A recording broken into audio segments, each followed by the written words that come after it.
Santapan Harian Senin 14 Agustus 2023.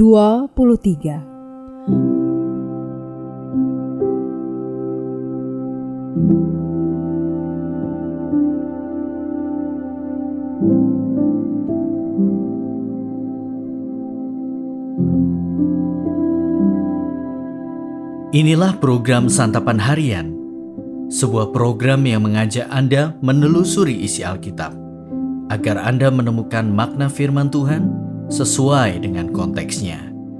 Santapan Harian tertuju bagi Anda yang ingin memiliki kehidupan rohani yang segar, kuat, dan sigap.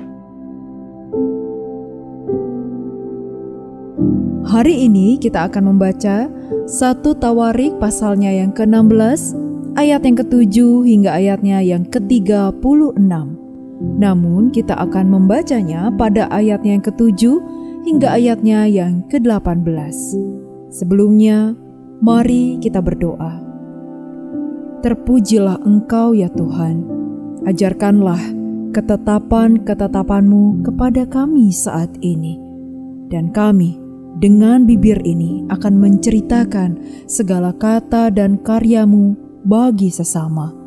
Di dalam nama-Mu, Kristus Yesus, kami memohon. Amin. 1 Tawarik 16 ayat 7-18. Kemudian pada hari itu juga maka Daud untuk pertama kali menyuruh Asaf dan saudara-saudara sepuaknya menyanyikan syukur bagi Tuhan. Bersyukurlah kepada Tuhan, panggillah namanya, perkenalkanlah perbuatannya di antara bangsa-bangsa. Bernyanyilah baginya, bermazmurlah baginya, percakapkanlah segala perbuatannya yang ajaib. Bermegahlah di dalam namanya yang kudus.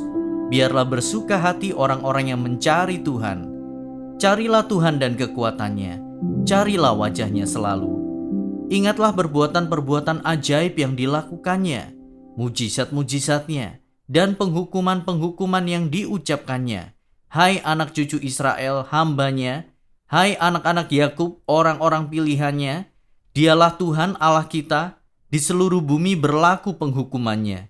Ia ingat untuk selama-lamanya akan perjanjiannya, akan firman yang diperintahkannya kepada 1000 angkatan, yang diikatnya dengan Abraham, dan akan sumpahnya kepada Ishak. Diadakannya bagi Yakub menjadi ketetapan, bagi Israel menjadi perjanjian kekal.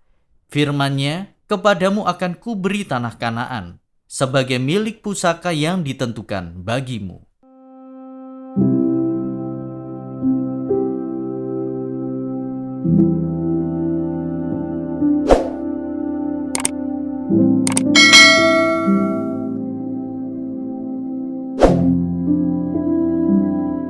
Sahabat Santapan Harian, siapa yang tidak pernah mendengarkan lagu? Musik termasuk salah satu media yang tak tergantikan. Lebih dari sebatas hiburan, lagu mampu menyampaikan pesan yang syarat makna dan menggerakkan hati pendengarnya. Peristiwa dibawanya tabut Allah ke Yerusalem adalah peristiwa besar yang diiringi dengan banyak nyanyian umat. Setelah tabut sampai ke tempat tujuannya, Daud meminta Asaf dan saudara-saudaranya untuk menyanyikan syukur bagi Tuhan. Asaf adalah orang Lewi dari Bani Gerson yang memiliki talenta dalam bidang seni musik. Tercatat bahwa ia menulis 12 mazmur, yaitu Mazmur pasal 50 dan pasal 73 hingga pasal 83. Sedangkan nyanyian dalam bacaan kita terambil dari Mazmur pasal 96, Mazmur pasal 105 ayat pertama hingga 15, dan Mazmur pasal 106 ayat pertama, ayat 47 hingga ayatnya yang ke-48. Inti dari nyanyian syukur ini adalah pengakuan kepada Tuhan yang Maha Kuasa, serta kebaikannya bagi bangsa Israel dan bangsa-bangsa di dunia. Sejak zaman nenek moyang Israel yaitu Abraham, Ishak dan Yakub, sampai ke zaman Raja Daud, penyertaan Tuhan sungguh nyata. Segala bangsa, juga bumi dan seluruh ciptaan tunduk di hadapannya. Menyanyi bukanlah sekedar mengalunkan nada dan irama. Di dalam sebuah nyanyian terdapat cerita, pengajaran, dan kesaksian untuk didengarkan oleh orang lain. Melalui nyanyian, orang lain yang hidup pada zaman yang berbeda sekalipun bisa memahami dan turut merasakan pengalaman iman bersama Tuhan. Salah satu panggilan orang Kristen adalah untuk bersaksi. Maka dari itu, marilah kita menceritakan kepada orang lain mengenai perbuatan ajaib Tuhan dalam hidup kita. Ceritakanlah sesuai dengan talenta yang Tuhan berikan kepada kita.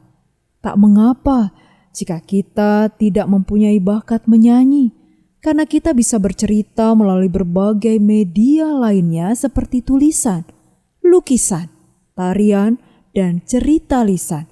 Bahkan melalui perkataan dan perbuatan kita di tengah pergaulan kita.